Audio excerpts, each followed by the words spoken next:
There's Mike. Hey! He's still down there. I'm still hurting from the auger. Well, yeah, why don't we have everyone introduce themselves first and what their role they're from? My name's Bob Presner. I was the line producer on the show. Tom Kovacs, I played Mike. George Milhalka, I directed it. Peter Bennison, I did the second unit, so a lot of the action.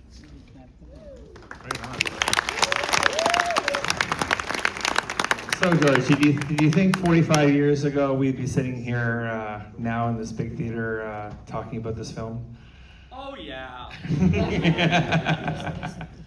Honestly, no. You know, the absolute tragedy of the way it was butchered, I thought that I'd never see it again. You know, it was the most disappointing time of my life, and I stopped making English language films for a while because of that. Tell him why it was butchered, Tom. Yeah. Well, the reason it was butchered is because everything you've seen over there is just a taste of what it really was. For instance, the hot dog scene, that was a one-shot scene where we had, I think, 4 or 5 layers of makeup on Carl, and they were all timed to be dissolved in different times with water so that it would actually look like his face got burnt off. And it was like a 45-second scene of watching his face get boiled off with hot dogs floating in front of it. That didn't go off too well. The one that really got the ire of the MPAA, which I believe the quote was from Jack Valenti, "Tell those Canadians to take their fucking movie and go home," was Tom, Mike, and Harriet. They got a little more frisky than shown over there, and as Tom was enjoying the lovely Harriet and moving his hips in a very, very tender way, the ogre came in and hit him in the back, which made his hips move a little more, let's say jolted a little bit, which made her go, ah, which made the blood from his mouth go into her mouth, which then the ogre went through her, so that now her blood splashed up into his mouth. And they fell on top of each other, mixing their bodily fluids in more ways than one. That is the scene that Cross the line. Well, one of the others. You know, I think the human showerhead kind of crossed the line too with them. You know, but so basically what happened was that we weren't just told cut this. We were told cut 4 frames, cut 10 frames, cut another 4 frames, cut 10 frames. It was done in a way so that the negative could never be put back together again. And it's only due to serendipity and finding some of this material as stepped on, scratched work print, and that finally, after many, many years, the technology for restoring has become so good that you can't really tell the difference anymore of what was stepped on work print and what was the actual negative. So anyway, so that's the story of the death of 1,000 cuts. Yeah, and I rewatched the theatrical version just to prepare for this to compare, and I definitely, those 3 minutes make such a huge difference. Like that too. So well, you know, Happy's eyes, actually, that was a one-shot deal too.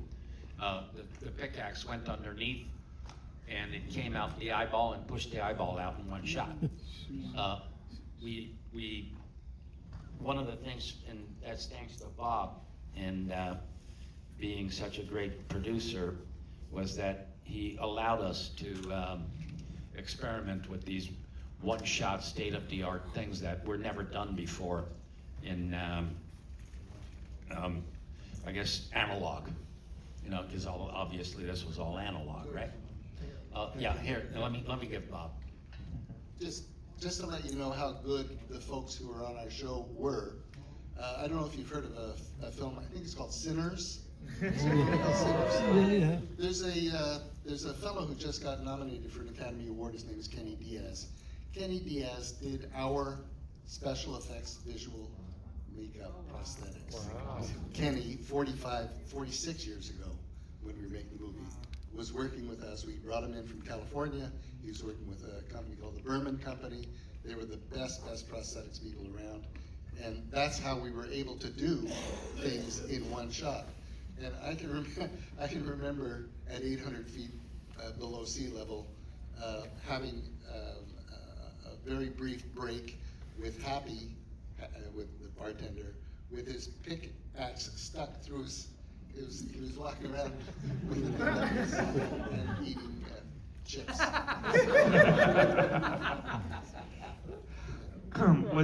heard that the lenses that you use, because you had such low light, you had light challenges because of being in the mine. Was it actually the lenses that were used on Barry Lyndon for Stanley Kubrick? No, we had the fastest lenses we could find in Canada. What we did do is we went to a place called Chemtone in New York, which was able to push 100 ASA film, which is the basic Kodak stock, to 400, because we couldn't go down in the mine with real live movie lights because they were electrically charged, that a spark would happen, we'd all blow up and we'd die, which was not the way to finish a movie. And so we pushed the film 2 stops, flew it down to New York, got it processed, got it sent back, and we wouldn't see the rushes in Nova Scotia until 8 days, which was ridiculous. 8 days after we were filming blind. Yeah. And then Paramount one Saturday morning said, more blood. And so we got Peter to reshoot some of the stuff that we had already shot and just make it prettier with more blood. I want to open up to the audience here because I'm sure there's lots of people who have lots of questions here, so we'll talk about it at the back there. Yeah, right there. What do you think is the most lasting and iconic sequence, and then what are your favorites? Lasting and iconic sequences, and what's your favorites? I'll need to give that some thought because Mine's the shower scene.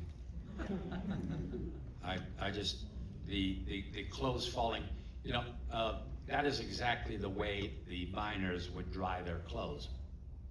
They would pull it up on these pulleys, and it would dry with the ventilation up on top of the dressing room or the and you would definitely just pull that rope and it would come and a piece of clothing would come down.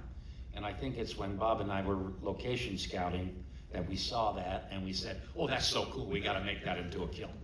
And the other thing was, you know, those showers in there, they were real. They did not have shower heads. The shower head was a singed piece of pipe that was sharp. So that's when we said, ooh. Could we make a human shower head out of it? Just one thing about the shower scene. The shower scene where the guys get together at the beginning, hey, it's going to be a great time in town, and they're all slapping and whatever. George had 103 fever. He was in the director's chair like this. Action.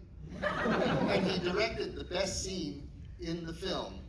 The best piece of directing was when he had 103. I tried to keep him sick for 7.5 weeks, and he got better. I don't know what it was.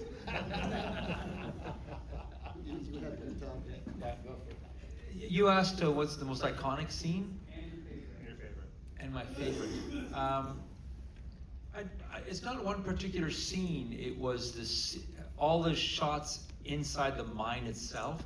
I clearly remember telling Bob and or George that it was very, I don't remember when Alien came out, but Alien had the same claustrophobic feel, right, in the small hallways of the ship.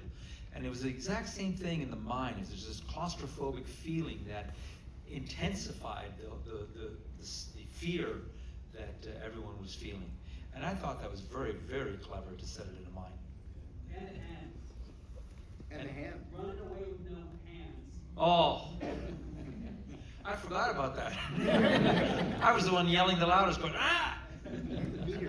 Peter. Well, just there's so many creative ways that bodies were dispensed with, but just to give you an idea, they happened very quickly on the movie, and they just a couple of seconds. But just to give you an example, we mentioned the face boil earlier. When we set that up, that was obviously a large pot. We had the bottom drilled out, plexiglass put in so we could shoot up through the bottom, aquarium tubing to make the bubbles, etc. But when we filled it up, there was so much water in it, and from the mine, we found that the water wasn't all that clear, so we couldn't get a very good shot. So it was Sunday, I believe, and the stores in those days weren't open on Sundays, so everybody had to run back to their motels, into the mini bars, get out the bottled water, see what drugstore may be open that we could get water. So it just took half a day just to get the water in the pot to make it clear. But again, the brilliance of doing the makeup with the fat tissue and the veins and then covering it with normal makeup. So in one shot, his skin looked like it would come off and you'd see the fat tissue underneath. And the shot wasn't long enough to really make that play out. So maybe on another version we can add to that. Well, if we find some more work prints somewhere, but the problem is that the company that produced it, Cinepix in Montreal, they actually turned it to Lionsgate. They transformed transformed into Lionsgate. And the last bits of this work print was found in some locker in a corner of a warehouse, where the last warehouse in Montreal that was being emptied out. And I don't think there's any warehouses left or anything. And the negatives that were shipped to Paramount have deteriorated totally. I think it was in 2009 or 10 that they approached me to do a director's cut. And I said, fine, I would love to do that. And then they came back and said, well, you know, the negatives turn into dust. So thank God we found the work print. Work prints are a little more stable than negatives were. We have a microphone up here if someone has a question. Yeah, at the top there. I'm from Nova Scotia, so we're all super proud of Hey, this lad. movie. This is our, like, Atlantic Canada's contribution to the slasher genre, so we see it. What do you think filming in Sydney Mines brought to the movie? Fantastic. What it brought to the movie? Yeah, what did the shooting location bring to it? Well, that you I think what it did was it gave us an authenticity that you cannot replicate. You know, I mean, we shot in a real small coal mining town, in a coal mine that was decommissioned only 6 months before we shot there. So everything was working still. You know, so I don't think this movie could have been the movie it is now if it wasn't shot in Sydney Mines. I was actually back there 2 years ago, and the police station's still there, the Union Hall's still there.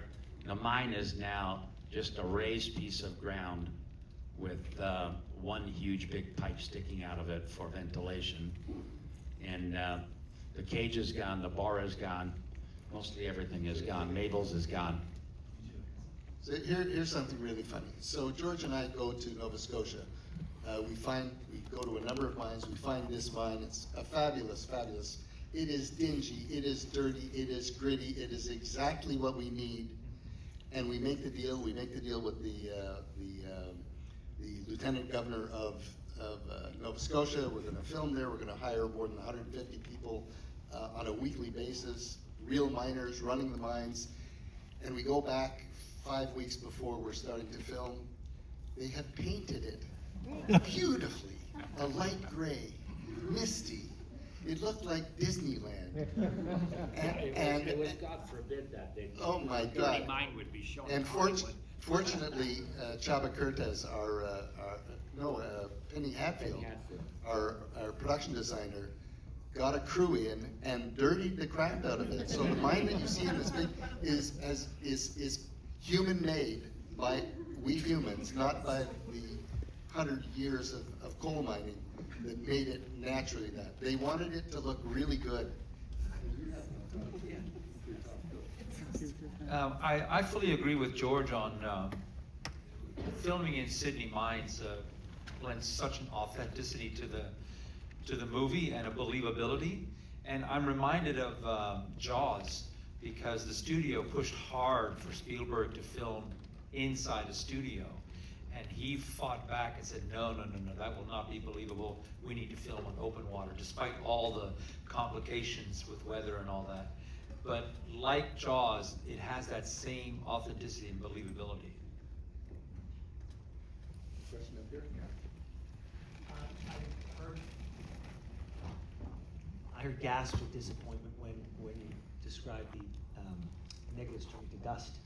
And I wonder if this is if AI could come to the rescue in a very specific situation like this. If you have the vision, if you have the storyboards, and if you have the permission from, or no.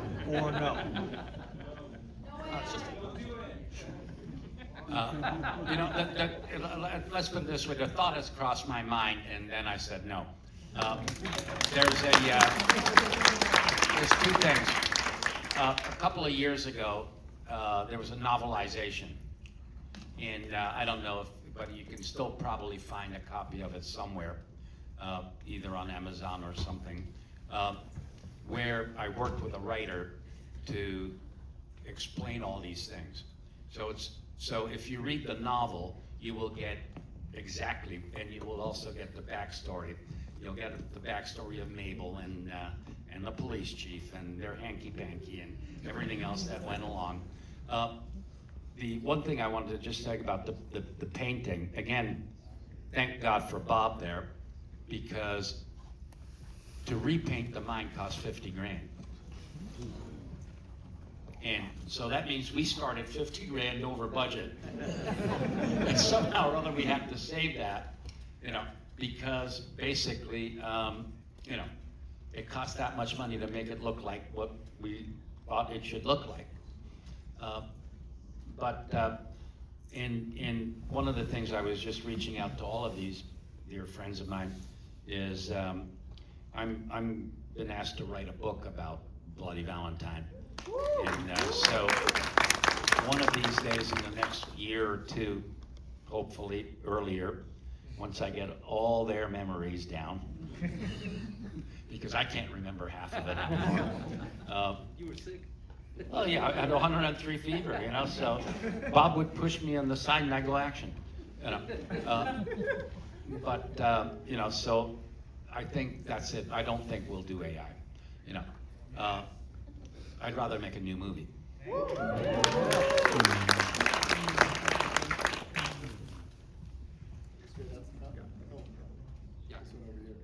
Hello? Yeah, were there ever any plans for a sequel? Because Axel presumably was still alive at the end. Really, I can't. No, I think obviously John Dunning, who was our fearless leader and producer, he probably had an idea of that. I just liked the idea that the haunting would stay on, and the fact that it wasn't finished. I didn't want to tie it up in a bow, so I was happy with that part. Then they made a remake in 2019, I think, or 2009, yeah, the 3D remake. And from what I understand now, Blumhouse is got the rights to do something. And I've been speaking with them, but we're not sure exactly what's going to happen and who's going to do what. But so it looks like there may be something, but whether it be a sequel, who knows? You know, I've had ideas in my head about both a sequel and a prequel, but we'll see what happens. There's one right here. Yeah. Were you sponsored at all by Moosehead? No. No, Bob, explain the beer and the. So once upon a time, there was a tradition in the film business that at wrap, you say wrap, and magically, beer appears. Having spent 50 grand to paint the damn thing, I couldn't afford to get beer.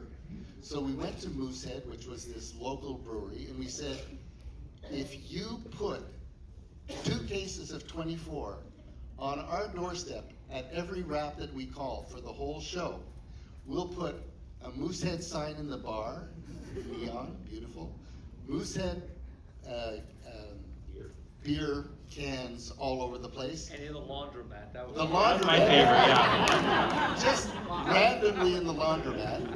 And so we introduced Moosehead beer to North America and to this. Now, the interesting thing is I said very specifically, and we have 2 cases of 24 every time we call wrap. Well, by the second week, we were shooting 2 units, about 24 hours a day, 6 days a week. So we had 12 wraps a week. So they had to deliver twice as much beer, and everybody was very happy. Hi there. Had an increase in sales after. Yes, they did. So first, I'll just agree with you on the shower kill being legendary and lasting till this day. The latest Scream movie actually plays direct homage to that in one of the coolest scenes in the entire movie. And I counted like 3 other references to the movie as well. So it lasts, and I think there's a huge fan base for it. You're shooting this movie in the fall of 1980. Yeah, wow. And there's so many slasher movies coming after that. Was that culture really fun to participate in? Were you out trying to outdo each other? Were you in touch with each other? Were you aware of other stuff that was We were shooting? trying to pay the rent.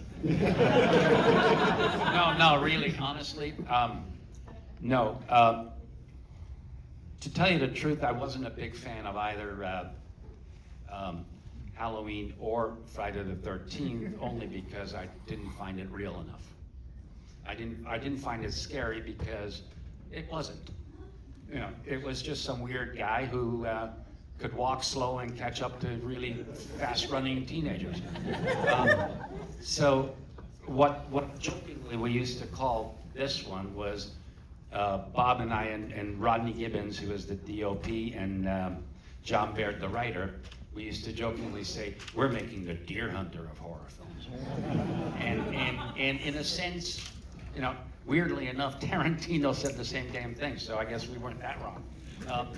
But that was the idea, you know. It was to make something real. This guy is you know, he doesn't wear some weird hockey mask for no reason. He's not a hockey player, right? He wears his work clothes. You know, he doesn't have fancy clothes on. He looks exactly the same way as all those guys came up at the beginning of the movie. You know, and what we did was, and I think it was a lot of John Baird's work on that. The concept here was, let's do a love triangle and a murder mystery whodunit, and let's throw in a little bit of slasher. So it was a hybrid that we were trying to do, and I think that's probably why it survived, even though it got totally castrated. Sorry, Because yes, I've heard you maybe refer to it as my anemic Valentine. yes, I've said that a few times. Yeah. In the cut version, Yeah, right? that was after that's why I said, you know, I mean, I stopped wanting to make films for about 6 months. And I took off and did nothing, got depressed, and then went back to making movies in French. Where did the idea of Mabel in the washing machine come? What's the question? Mabel and the washing machine. Again, we had a laundromat. What the things was, the way this worked, Bob and I ended up, we were going to make a comedy. We were Not this film. Not this film. We were hired to work on a comedy. I was working with writers from the National Lampoon. The National Lampoon writer, the head writer, ended up getting a nervous breakdown from a little too much Peruvian marching powder and delivered a 600-page script. We won't mention his name, Michel Choquette. No. Brilliant writer. Brilliant writer, but he got a little... Anyway, so John Gunning, the producer, looked at that script, which was the size of a phone book, and said, I'm not going to be able to fucking read this before we were supposed to finish shooting this. So, how about you like to make your second movie with me first? And you see, so he handed me a 1-page concept called The Secret.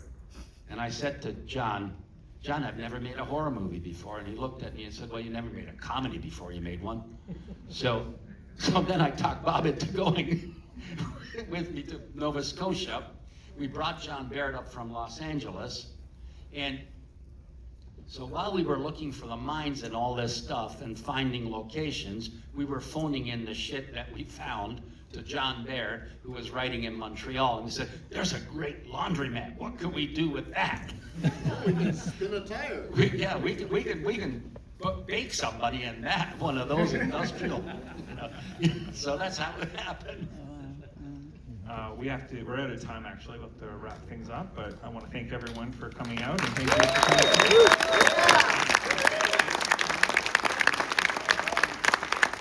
Now, if you want to talk to George more, he is going to have a special appearance coming up next month in Toronto at Horrorama. May 23rd, Louis, is that correct? 23rd, yeah. You can go to horrorama.com for tickets for that. But yeah, thank you so much, and hope you have a great